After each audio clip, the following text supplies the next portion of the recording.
United Nations has sounded an alarm on global warming, saying that global warming is spiraling out of control. In a landmark report, the Intergovernmental Panel on Climate Change says that the Earth could face further climate disruptions for decades, if not centuries to come. Joining me to discuss the implications for Africa is Dr. Richard Munang, the Climate Change Program Coordinator for Africa at the United Nations Environment Program. Thank you so much for joining us, Richard. And I'm just interested, actually, we look at this report and it's really quite concerning. And I'd just like us to zoom into the African continent.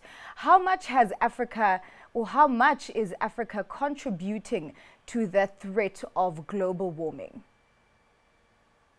Thank you very much for having me. The reality is that this report, the IPCC report, which analyzed the impact of climate change on the entire globe, in some quarters has been called apocalyptic, because one of the key findings of that report was that we have just 20 years to surpass the 1.5 degrees, which we are actually supposed not to go above.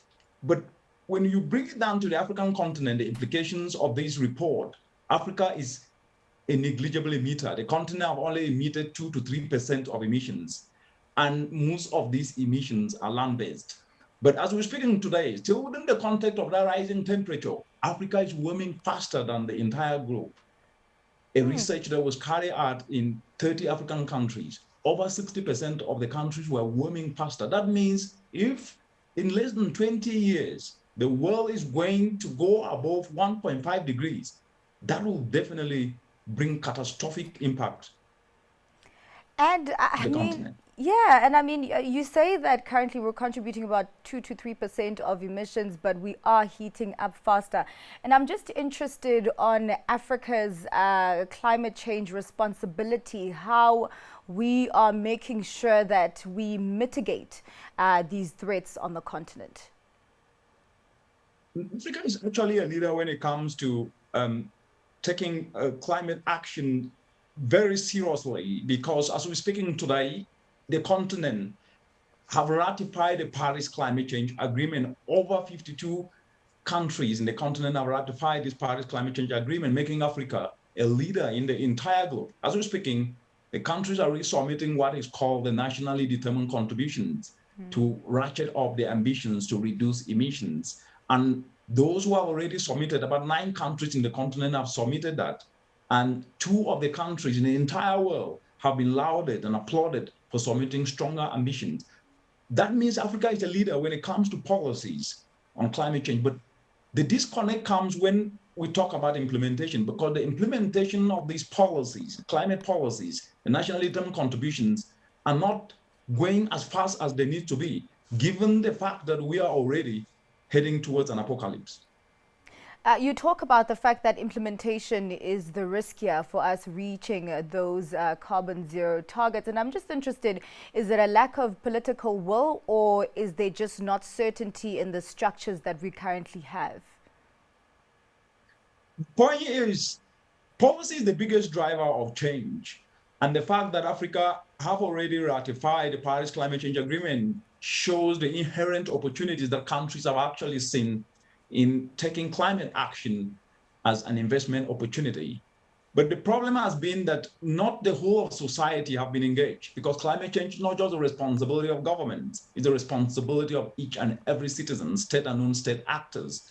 And so engaging everyone to be able to take climate action implementation as a personal responsibility is important. But let's put it in perspective here. We're talking in a continent that most of the emissions are land-based. 56% of Africa emissions are land-based. And most of this comes from clearing land for agriculture, destroying ecosystems. And what is produced is being lost. So what needs to be done is to leverage implementation in a way that drives socioeconomic opportunities for people. So they start to see climate action as a socioeconomic solution. And therefore, if we engage communities to provide solutions that can be able to help mothers to be able to reduce post-harvest losses that are costing the continent today, as we speak, $48 billion US, they will see those solutions and embrace them, because they are seeing direct impact of those solutions, like a simple solar dryer, decentralized to mothers in communities, helps them to reduce post-harvest losses and put more money in their pockets and more food on the table. That is the kind of direction that needs to be taken. And through the work we're doing in UNEP, we're practically generating data to be able to showcase that climate action is an investment opportunity for countries to take. Yeah, and talking about that investment opportunity, I mean, where should Africa be looking in terms of assistance in containing the impact of climate change? Is this should this be a government-led effort, or should the private sector also be stepping up? It's a whole of society issue. Government lead by putting in place enabling policies, by incentivizing private sector, but private sector will not be able to be sustainable in business if they don't embrace climate action and actually mainstream this across their entire investment portfolio. What does this mean? Agriculture will need to be climate proof. So if the banks are lending to the agricultural sector without ensuring that the way they will practice farming, the way they add value across the entire agro value chain, then definitely the investment would be at risk. This then means that the private sector, especially the banking sector, the financial sector, will need to embrace climate change as part of the portfolio of their investments. If not, their investments will be at higher risk. And government needs to also incentivize and put in place incentives. For example, just putting incentives that can engage young people to be part of the solutions in devising climate action solutions, like waiving taxes on aspects that are as simple as turning waste to briquettes to replace charcoal. Young people will then be able to create businesses in these simple areas of turning waste to briquettes that replaces charcoal. That will put more money in their pockets and create jobs, but at the same time, also solve community problems and advance climate action resilient building.